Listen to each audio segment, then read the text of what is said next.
belated and warm welcome to Liverpool and the North West, and to delegates from outside the area. Yes, the sun always does shine in this city. What we've had, I think, is a very good analysis of some of the current pressures around education. What I want to do is to quickly refer to some of the other issues that I think, other policy areas that impact on life chances and opportunities for young people. I think probably an audience like this will have debated and considered the impact of things like the withdrawal of the education and mental health allowance already. You will be aware of the implications of that. You will know from your own local experience how things like the pressures and the dangers that the reductions in local authority spending pose for things like the connection service and the youth service in general. I was looking at some information the other day, which some work that Unite had done, looking at the current position.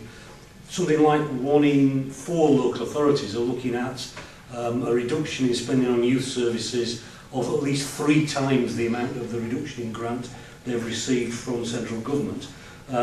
90-something% of chief officers for children's services expecting very significant cuts in funding for the youth service. 8 out of 10 voluntary organisations expecting significant reductions. I think, kind of our fear from a TUC perspective is we will very rapidly move from what is effectively a national youth service in England to a youth service that is patchy by the very best standards and will survive only in pockets.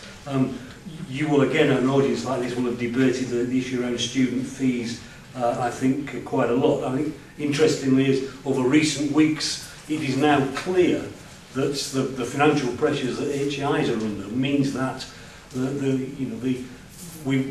kind of the range of fees charged that we were told would be only in exceptional circumstances would they be in excess of £6,000 a year.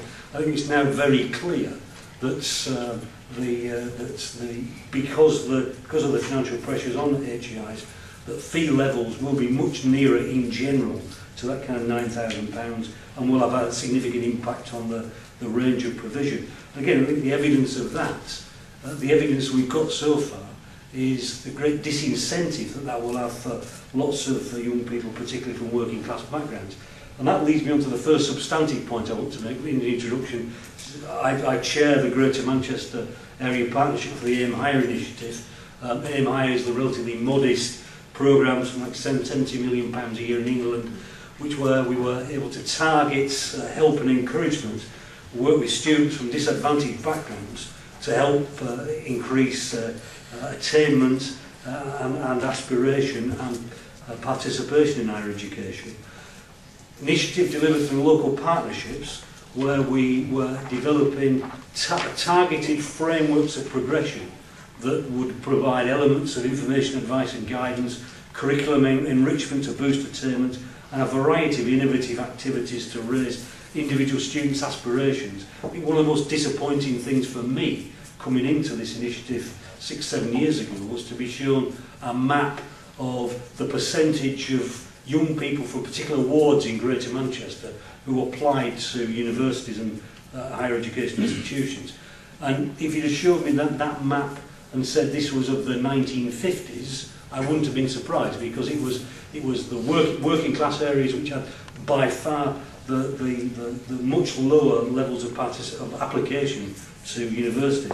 But when I was told, oh, these are the latest available figures,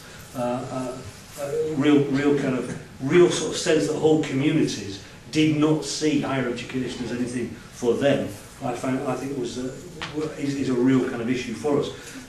I think the Aim Higher initiative has considerable success. We've succeeded in raising the rate of applications from students from disadvantaged backgrounds at a much faster rate than that for the national average. In Greater Manchester, the increase in applications from disadvantaged communities increased by 47% compared to 37% for England as a whole. Statistics are dry and don't tell the full story. What we're talking about here is for hundreds and hundreds of young people from Greater Manchester that now have chances and opportunities that their families and their communities never thought would be there. And this is a programme which will end in July of this year and end because of a deliberate act of the current government's view. Final point I want to make in the few minutes I have is I think the other dimension that I am very frustrated that we don't appear to have more public debate around is the crisis of youth employment at the moment. Currently 1 in 5 young people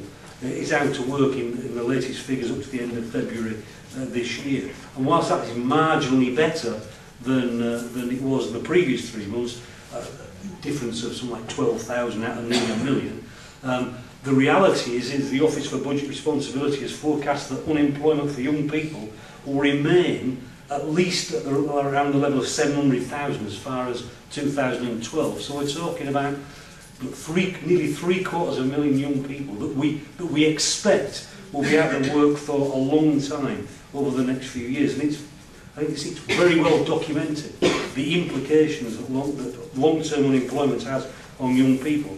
In the literature, it's sometimes talked about the wage scar. And research has established, recent research has established that for those on medium incomes at age 50, those who were out of work for more than 12 months as a young person will expect to have a 28% lower income than those who did not experience unemployment. And that kind of level of differentiation, that level of long-term harm to the employment chances and flowing off from that the life chances of those who were out of work as young people really is the one stat that for me, in addition to all the individual suffering and all the kind of the frustration and the loss of opportunity and the loss to the society of youth unemployment, that to me seems to be that long-term damage that youth unemployment does is why I think it was right that the previous government introduced the Future Jobs Fund. It was right that we tried to intervene and tried to provide opportunities for young people, and it's right that I think we should be rightly outraged about the current situation and really be pressing the current government to rethink some of its views, some of its programmes in terms of the way they're impacting on the opportunities for young people. I think my time's up, Chair, so I'll leave it there. Thank you.